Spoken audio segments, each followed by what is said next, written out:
3 Saroja Devi book sex வாங்கிட்டு வந்தேன். ரொம்ப கஷ்டம், அது கிடைக்கிறது ரொம்ப கஷ்டம். அது பெரிய அண்ணங்கள்லாம் சொல்லி அப்படி ஏன்னா ஒரு புக்கு படிக்கிறதா 3 புக் வாங்கிட்டு வந்து அதை வந்து ஒழிச்சு வச்சு கிட்டத்தட்ட 1 மாதம் எங்கள் அம்மா எங்கள் வீட்டை விட்டு வெளியே போகிறது வெயிட் பண்ணியிருக்கேன். எங்கள் அம்மா மார்க்கெட் போயிட்டு வருவாங்க, ஆனால் அது எடுக்க போகும் அந்த பயம் இருக்கும். இன்னும் வேகமாக அந்த படங்களை மட்டும் பார்க்குறது, பிளாக் அண்ட் ஒயிட் படங்கள். அம்மா ஒரு நாள் எங்கள் அம்மா நான் வரக்கு ஒரு 2 ஹவர் ஆகுண்டா, நான் மார்க்கெட்டுக்கு போயிட்டு ஒருத்தங்க பார்த்து வந்தான்னு சொன்னேன். எம்மா பொண்ணு கதவை சாத்திட்டு அந்த 3 புத்தகங்களையும் படிச்சுருக்கேன். செக்ஸ் புக் படிக்கிறேன். 17 வயசு பையனுடைய கேள்வி, 17 வயசு பையனுடைய காமம், 17 வயசு பையனுடைய வாழ்க்கையை புரிந்து கொள்ள வேண்டும்.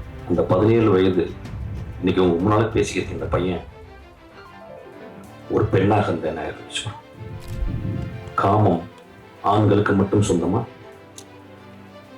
ஏன் கடவுள் ஆண்களுக்கு குழந்தை பிறக்கக்கூடிய தகுதியை கொடுக்காமல் 10 மாதம் சுமக்கும் கற்பையை பெண்களுக்கு கொடுத்திருக்கான்?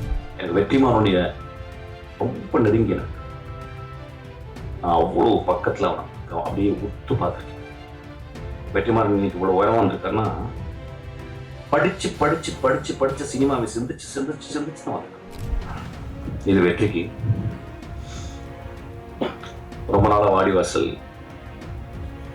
வரணும் வரணும் வரணும்னு எதிர்பார்க்கிற ஒரு ஆடியன்ஸ் நான்